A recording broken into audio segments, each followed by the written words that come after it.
But Jesus, who in this vision informed me of all that is needful to me, answered by this word and said, It behoved that there should be sin, but all shall be well, and all shall be well, and all manner of thing shall be well. Julian of Norwich wrote these words in the first book written by a known woman in the English language. Her revelations of the divine speak of the immense love of God and the tremendous relational love and comfort we can find in God and God through Jesus and the wounds that he received during his passion. At the age of 30, Julian believed herself to be on her deathbed and was faced with her own mortality. She was in a position many of us fear more than any other. Facing death, wondering what will happen as she passed through her own mortality. It was at this point that she was gifted with visions or showings, where she saw the passion of Christ and saw God coming to her. This vision, described by Julian in visceral and gory detail, was not one that she shied away from, despite the wounds, despite the blood, and despite her own pain and suffering. Instead, she enclosed herself within these visions of God and found herself comforted in the arms of Jesus. She wrote, Our sweet Mother Jesus, he can lead us intimately into his blessed breast through his sweet open side and reveal within part of the Godhead and the joys of heaven, with spiritual certainty of endless bliss. Julian knew that God loved her, and that was enough. Jesus, with all his wounds and pain written across his body, comes to Julian in her own time of pain, and she sees him as her mother, as the one who will love her unconditionally and care for her through all the times of her life. These visions altered the course of her life. Rather than dying, she went on to live the rest of her life completely transformed by the real presence of God she had experienced. She went on to become an anchorite, a woman who lived in a small closed-off cell, cut off from the world and free to contemplate all that had been revealed to her during her illness. Julian was given a tremendous gift. She glimpsed at the world from God's perspective and saw the immense love God had for the world and all that live on earth. Julian did not see God as distant, but as a God reaching out towards her. And though she spent the rest of her life on her own, she walked with God and was constantly had God as her constant companion. Julian wrote about seeing the world from God's perspective and what that revealed to her. She said, Also in this, he showed me a little thing, the quantity or size of a hazelnut in the palm of my hand, and it was as round as a ball. I looked thereupon with eye of my understanding and thought, What may this be? And it was answered generally thus, It is all that is made.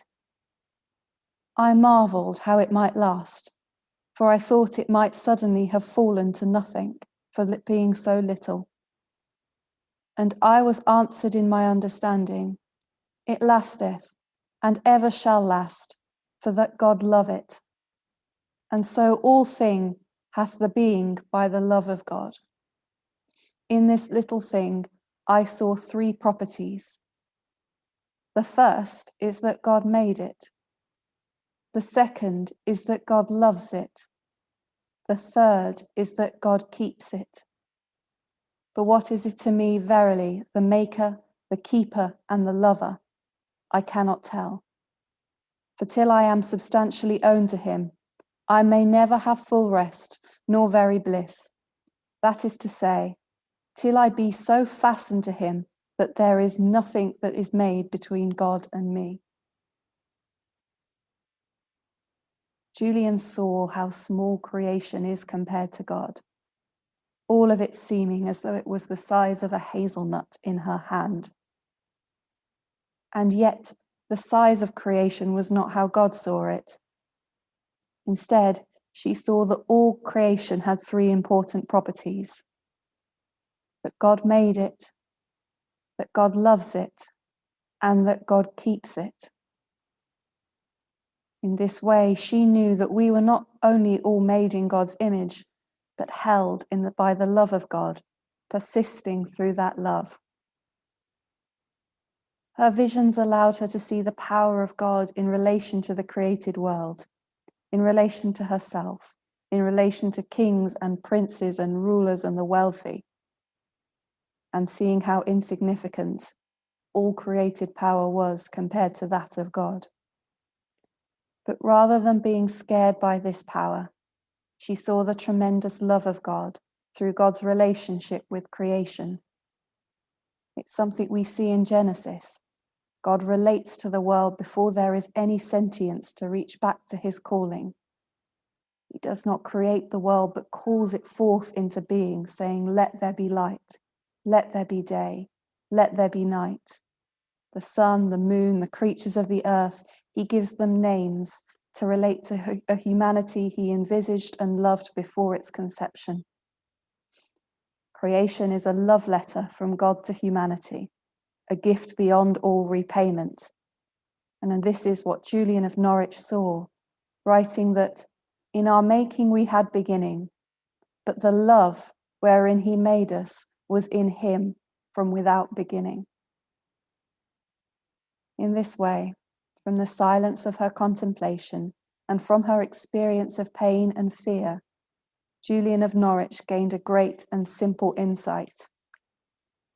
This insight is not one of awe, of fear, or power, but instead the simple reassurance of God's love, as well as the assurance of God's presence whenever times were hard. While her revelation was simple, understanding it and being able to put such an understanding into words was the labor of the rest of her life, a life that was transformed by God, who became her sole and most beloved companion. For while the concept is simple, Julian wrote that there is no creature that is made that may fully know how much and how sweetly and how tenderly our Maker loves us.